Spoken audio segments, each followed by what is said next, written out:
Capítulo 2. No podrás lograrlo solo. Si quieres cambiar al mundo, encuentra a alguien que te ayude a remar. Muy al principio del entrenamiento SEAL aprendí el valor del trabajo en equipo, la necesidad de depender de alguien más que te ayude a superar las tareas difíciles.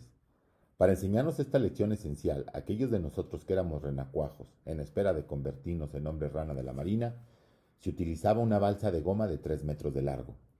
Allá donde fuéramos durante la primera etapa del entrenamiento SEAL, se nos obligaba a cargar la balsa. La colocábamos sobre nuestra cabeza cuando salíamos corriendo del cuartel, atravesábamos la carretera y nos dirigíamos hacia los comedores. La cargábamos a la altura de nuestra cadera mientras subíamos y bajábamos por las dunas de arena de Coronado.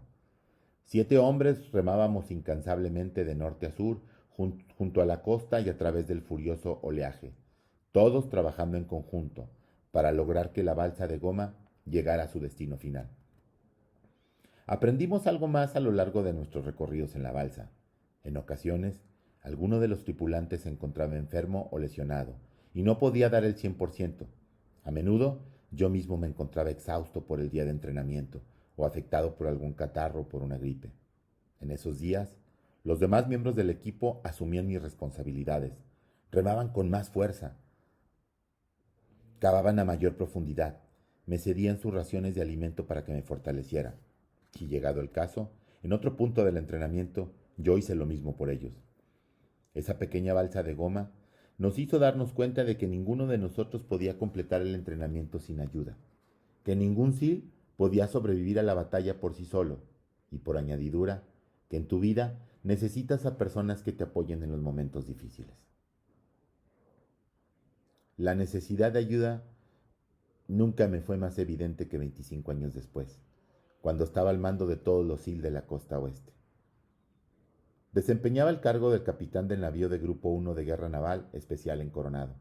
Como capitán de la Marina, había pasado las últimas décadas liderando equipos de comando SEAL alrededor del mundo. Estaba realizando un salto de rutina en paracaídas, cuando las cosas salieron terriblemente mal. Nos encontrábamos en un avión Hércules C-30, ascendiendo a casi 4.000 metros y preparándonos para el asalto. Al mirar por la parte posterior de la aeronave, veíamos un esplendoroso día californiano. No había una sola nube en el cielo. El océano Pacífico se encontraba en calma, y desde esa altura podía divisar la frontera con México, a solo unos kilómetros de distancia. El instructor de salto gritó que nos preparáramos para arrojarnos. Parado en la orilla de la rampa, podía ver directamente a tierra. El instructor me miró a los ojos, sonrió y me indicó que saltara. Me arrojé de la nave, con los brazos completamente extendidos y las piernas ligeramente dobladas hacia atrás. La ráfaga de las hélices de la aeronave me impulsó hacia adelante hasta que mis brazos se sostuvieron en el aire y me nivelé. Enseguida revisé mi altímetro. Me aseguré de no girar y miré a mi alrededor para estar seguro que no hubiera otro paracaidista demasiado cerca. 20 segundos después, había descendido a la altitud de apertura del paracaídas de 1.600 metros. De pronto, al mirar hacia abajo, advertí que otro paracaidista se había colocado debajo de mí, obstaculizando mi descenso. Tiró de la cuerda de apertura y pude ver el pilotillo que desplegaría el paracaídas principal de la bolsa. En ese instante, coloqué los brazos a mis lados y me tiré en picada hacia tierra, en un intento por alejarme del paracaídas que se abría. Fue demasiado tarde. El paracaídas se desplegó justo delante de mí, como bolsa de aire, y me golpeó a una velocidad de 193 kilómetros por hora. Reboté de la campana principal y empecé a girar, fuera de control, apenas consciente a causa del impacto. Por unos segundos seguí descendiendo, haciendo piruetas en un intento por volver a estabilizarme. No podía consultar mi altímetro y no estaba al tanto de la distancia que había recorrido en mi caída. De manera instintiva, tomé la anilla de apertura y la jalé. El pilotillo salió disparado de su pequeño contenedor en la parte posterior del paracaídas, pero se enredó en mi pierna mientras yo seguía cayendo. Mis intentos por desenredarme empeoraron la situación. El paracaídas principal se abrió de manera parcial, pero al hacerlo se enredó alrededor de mi otra pierna. Estiré mi cuello hacia arriba y vi que mis piernas estaban atascadas en las bandas de nylon que conectaban el paracaídas principal con el arnés que tenía en mi espalda. Cada una se había enrollado en cada una de mis piernas. El paracaídas principal había salido completo del contenedor, pero ahora colgaba de alguna parte sobre mi cuerpo. Mientras luchaba por liberarme del atasco, sentí que la campana se separaba de mi cuerpo de repente y empezaba a abrirse. Al ver hacia mis piernas supe exactamente lo que iba a suceder. En unos segundos, la campana se llenó de aire. Las dos bandas enredadas en cada pierna se tensaron súbitamente y violentamente, jalando hacia los lados opuestos. En ese instante en que la fuerza de apertura rasgó la parte inferior de mi torso, mi pelvis se separó. Los miles de pequeños músculos que la conectan con el resto del cuerpo se desprendieron de sus articulaciones. Mi boca se abrió de golpe y solté un alarido que debió de haberse escuchado hasta México. Un dolor insoportable recorrió mi cuerpo. Bajó en oleada hasta mi pelvis y subió hasta mi cabeza. Contracciones musculares sacudieron la porción superior de mi torso, enviando aún más torrente de dolor a través de mis brazos y piernas. Como si tuviera una experiencia extracorpórea, me percaté de mis gritos y traté de acallarlos, pero el dolor era demasiado intenso. Todavía de cabeza y descendiendo a una velocidad de vértigo, giré hasta colocarme en la posición correcta dentro del arnés, aliviando un poco la presión de mi pelvis y de mi espalda. 450 metros. Había caído más de 450 metros antes que se abriera el paracaídas. La buena noticia era que tenía una campana completa por encima de mi cabeza. La mala, que el impacto de la apertura me había destrozado.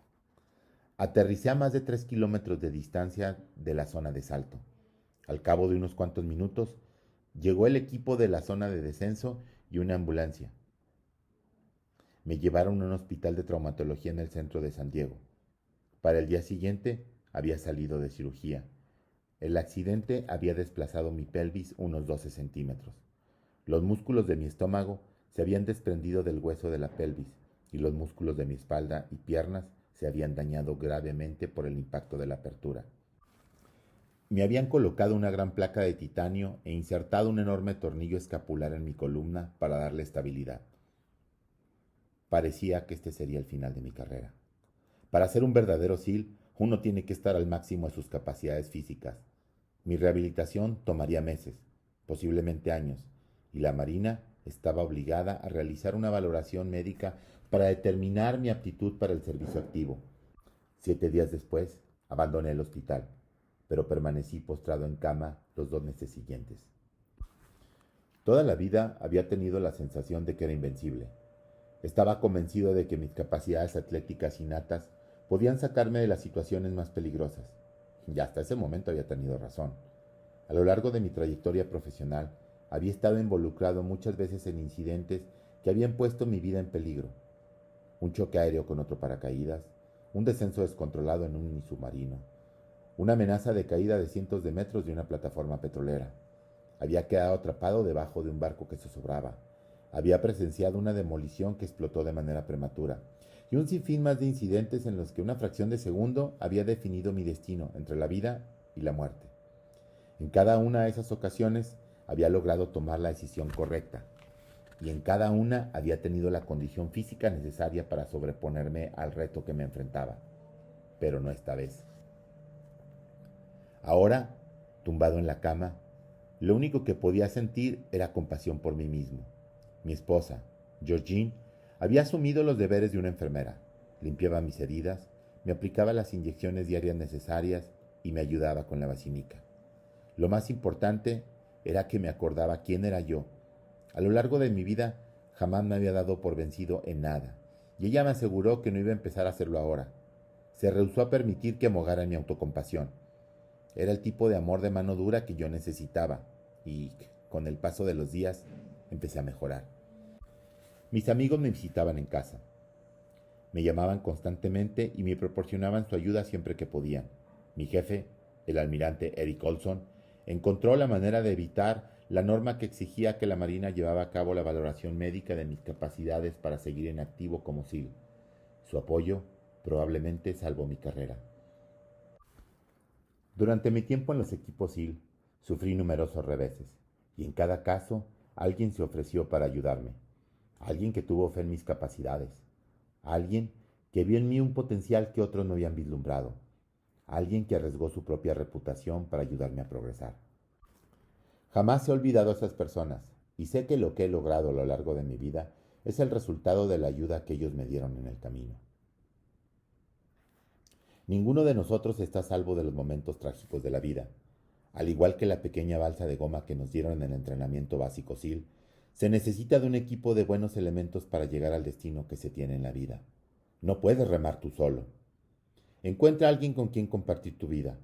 Haz tantos amigos como puedas y jamás olvides que tu éxito depende de los demás.